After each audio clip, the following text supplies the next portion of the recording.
živio, mnoho barek na palete, mnoho barek živio, mnoho kreseb v zimne v lete, mnoho svietla živio, živio, živio, živio.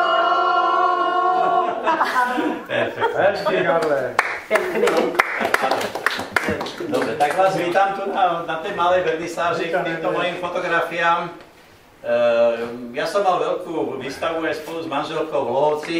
Žiaľ, je to ďaleko, viem, že proste je problém sa dostať odtiaľto až tam. Tam sme mali asi okolo vyše 80 fotografií. Toto je taká malá ukážka z toho, čo tam bolo. Bol som limitovaný priestorom, tak som len zobral nejakých pár fotiek, nejakých vtáčikov, motýlov a nejaký kvet. Takže, aby ste videli zhruba, čo fotím v poslednej dobe. No a dúfam, že sa vám niečo z toho bude páčiť. Ja som len nejaký veľký rečník, takže nebudem dlho rozprávať. Potom sa ponúknite, nech sa páči, je tam nejaké vínko. To biele vínko je suché, to ružové je také polosuché a je tam aj vodička pre šoférov a tak. No a tuto je nejaké malé pohostenie, čo Martuška upiekla, moja žena. Takže ponúknite sa tiež. No a k tým fotografiám jednotlivým len toľko, že toto sú včeláriky, v tej ľavej strany to je taký pekný vtáčik, ktorý teraz momentálne je už v Afrike a on vždy prilieta niekedy v máji, začiatkom mája a koncom augusta odlieta zase naspäť. Tu vyvedie mladé u nás na Slovensku a proste potom ide zase naspäť. Tá séria je taká, preto som dal túto sériu tu, že to je vlastne nahováranie. Áno, to je takéto prvé, že on ju nahovára a on sa tvári, že teda nič. Potom niečo dobrého prinese.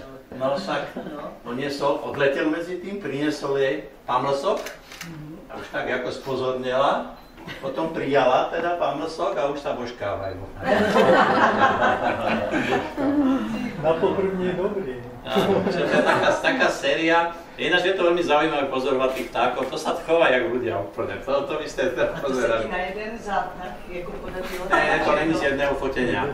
Toto je z jedného fotenia, toto je úplne iné fotenie. Vidíš, aj farebne je to iné. Toto je tiež iného fotenia, úplne. To som ležal som tak na také, oni žijú na takých stenách kolmých, tehelne napríklad, tak? A vlastne tie steny sú niekedy 20 metrov vysoké. A to som ležal na kraji tej steny, lebo oni tam, keď trčí nejaký konár z toho, tak oni tam si sadnú a tam zabíjajú tú korisť. On vlastne chytí tú vážku, alebo osu, alebo čokoľvek a ten konár ju zabije a potom ju skonzumuje. A keď je to včela, alebo sršeň, tak ešte zobere ten trn, to čo štípe a to odhodí ešte. To je pozorovať úplne úžasná vec. No toto som fotil v zime, to sú vlastne, to sú drozdy, drozd číkota sa to volá a oni vlastne boli hladní, lebo mrzlo, tak si dávali tieto jablčka, to sú tzv. Zlaté jablčka, to u nás tomu hovoria. A oni sú veľmi pažraví a oni boli mrazené, takže tá sa aj volá, že mrazené jablčka. Proste to bolo úplne zmrznuté a oni si tam proste podávali. Z toho mám tiež celú sériu, len sa mi to sem nezmestilo už potom. No a tuto sú tie moje obľúbené motýle. Áno, prvý je vidlochvost ovocný, to je babočka budliaková. A tento motýl je taký zvláštny. Vlastne tento vidlochvost a ten motýl sú z jednej čelade, hoci to tak nevyzerá, není sú podobné vôbec. A to je ináč ostropestrec vlkovcový, je to slovenský, a český je to ostropestřec otražcový, myslím, tak nejako. Ťažko sa mi to vyslovuje. No moja čeština je biedná. No a toto sú vlastne, to je ponikles, v česky je to konikles, to je podobné. A to je môj obľúbený kvet. Z toho by som mohol spraviť samostatnú výstavu. Toho mám toľko nafoteného. To sú krásne kvety, to proste úplne nádherné, jarné, jedný z prvých kvetov. No a tu som doniesol na ukážku nejaký hmyz. To sú roháče, ak sa bijú.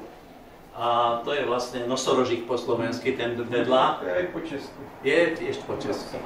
A tam za božkou je jeden svišť ešte. Taká exotika. S roháčem.